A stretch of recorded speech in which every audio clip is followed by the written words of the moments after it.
I will give you information about the day of the test. Many of people asking that what exactly happens on the day of the test.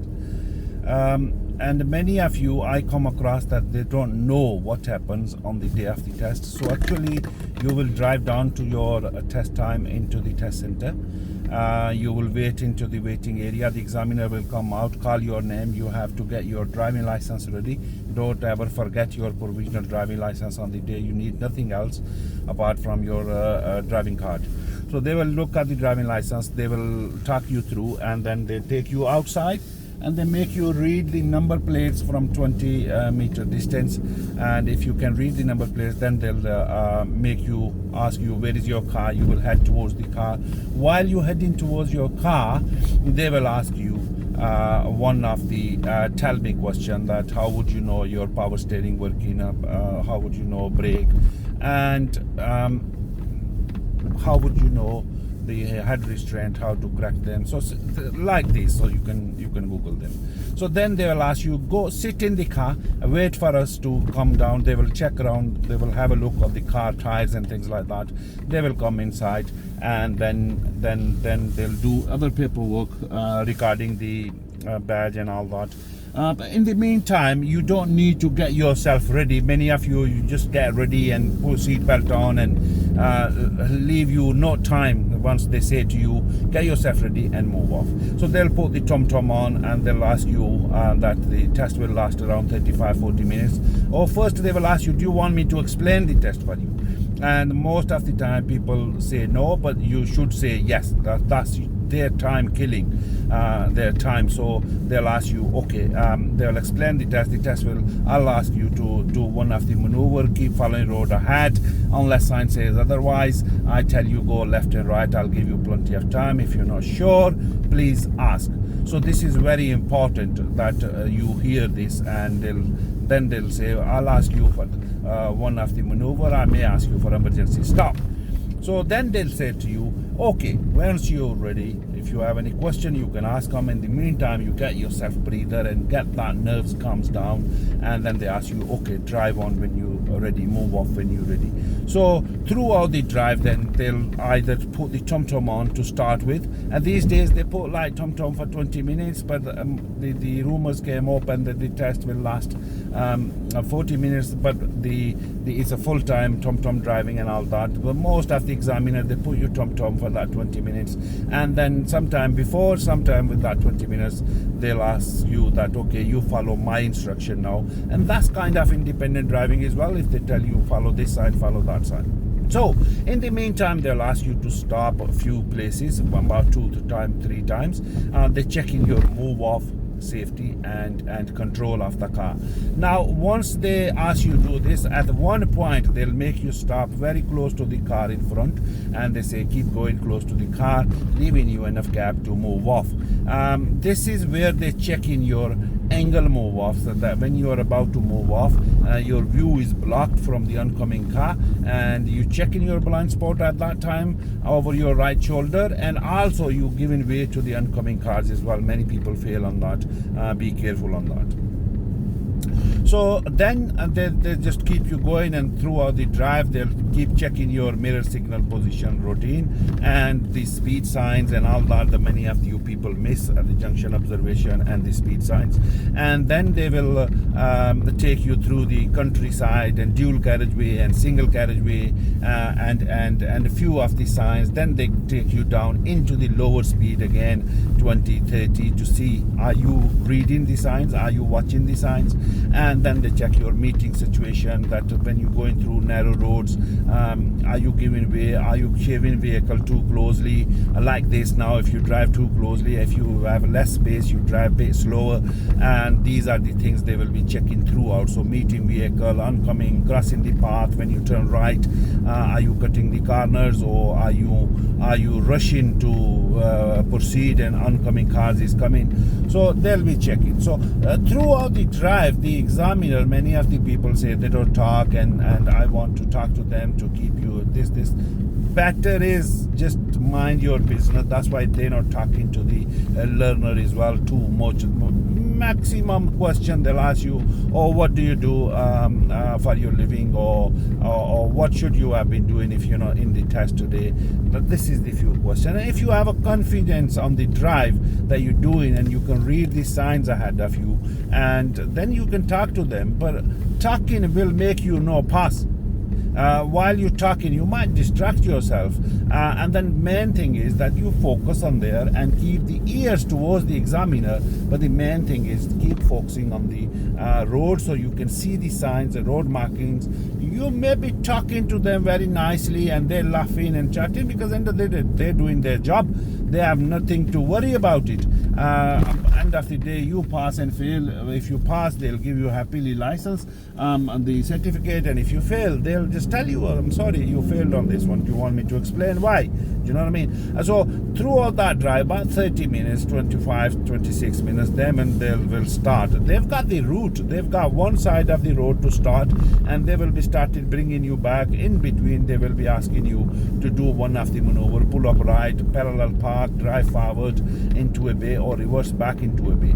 So if you guys, when they take you into a car park, somewhere, then you should know that they will ask me to drive forward, and they will ask me to reverse back. You should slow down, get into the car park, get into the first gear, and drive nicely, that you came in to do shopping, or you will be coming in to do shop and all that into the car park. And now if they brought me down here, they wanted to check real life, that if I want to come in for the shopping, and when I start driving independently, will I be able to take care of the things that happening around the shopping area and in that car park, because most of the car park is belong to Asda, Lidl, or TK Maxx, or the Sainsbury, or Tesco, or all these supermarkets. So over there is a minimum speed of 5 miles per hour. Many people, when you enter, you go into the second gear. So this is not right again. So after that, after doing the maneuvers and things like that, you take it nice and easy, and then they bring you back into the test center, and they say, that's the relax, turn off the engine, pull the handbrake, and relax, and let me do a bit of paperwork, and then I'll give you my result, and then they will give you your result, and that's the end of your test. So remember, by the time they've gone into the car with you, and they've made you move off when you're ready, and by the time they said turn off the engine, they can fail you within that time, any second. So you don't have time or things to think about something else. I had a learner that who went into the test, and they have a last minute, when they knew that we are going back into the test center now, it's only 2 minutes away, or from here to there, and they start thinking about, oh, what did we do, we passed now, they start, and in the same time they made something else, they made that critical situation for themselves, and they made the serious mistake to fail their test, and that's what the test is, and that's what the actual the thing that they wanted to see you, that if we give you license, are you safe enough to drive? And this is how the test will work for you. You should know all this, because if you don't know, you're not expecting all these, and when they start talking you can't even remember their name, you can't even remember what they said, you can't remember what exactly road they take you, or even when they come out of the test center, will they make you left or right, you don't remember that. That means your memory is gone somewhere. So if you're not there physically, mentally, you won't pass the test. That's the main thing for you guys to keep it in mind, that they are there to do their jobs, and end of the day, it's like you and me. If we have that same sort of job, we will be doing exactly same thing what they're doing. So don't get too much stressed and nervous because of them, because they will say to you, keep me safe. So you have that responsibility while you are behind the steering, that keep them safe. Drive something like that you've got some family, friends, and kids with you, or the family member, and you are going outing, and you don't want to do something stupidly that will get the other people into the anxiety, and they start looking out at what is they're doing and what will happen. Now you are allowed 14 minors. 14 minors mean that sometime if you moved off, you missed the blind spot, but there was nobody there, so they will give you a minor. But repeatedly in a row, if you do it 3 times, they will take that into serious and fail you, because they think that you don't know, you're not checking your blind spot. So suppose if you've not done it once, there was nobody there, and the second time you looked over, that's that curtailing that point. They will not mark you down serious for that 3 in a row.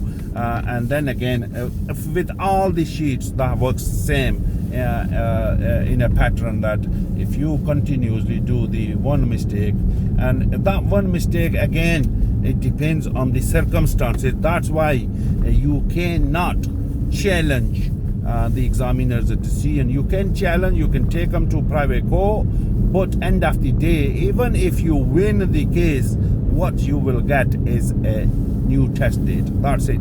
You cannot change the examiner's decision, because it was you and the examiner on the day of the test, and it's their decision, and nobody else was watching them. So that's why you cannot challenge. And if you do challenge, and if somehow 99.9% they'll be right, as you know. But on the other side, if they see the red car driver, he made that stupid mistake, he did not stop at the roundabout. So in the other side, then again, if you win, if you got some points and then you've proven it, the DVSA will say we'll give you another test. So this is what the test day is that you should be aware of, that this is how. And keep watching my next video. I will be making it that what is the things that you, again, if they talk and if they ask you what should you do and how do you answer, but even though if you don't want to answer, what is the things that you should say to them or ask. And but this is not going to be a pass or fail or things like that. So keep it in mind, and that's what it is. Thanks for watching, and I hope this will help you in many ways that will cool you down. And the one of the question they will ask you, I forgot to tell you this, it's a show me question on the move. So even though if you don't tell them anything about tell me question or show me question on the move, they can't fail you for that. They will stop you safely. Many people, you just got rushing and all that, and trying to do it same time, like pulling up left, you just straight away pull signal and trying to pull up, and when they ask you to clean front screen, clean back screen. This is again a normal things for a driver to know.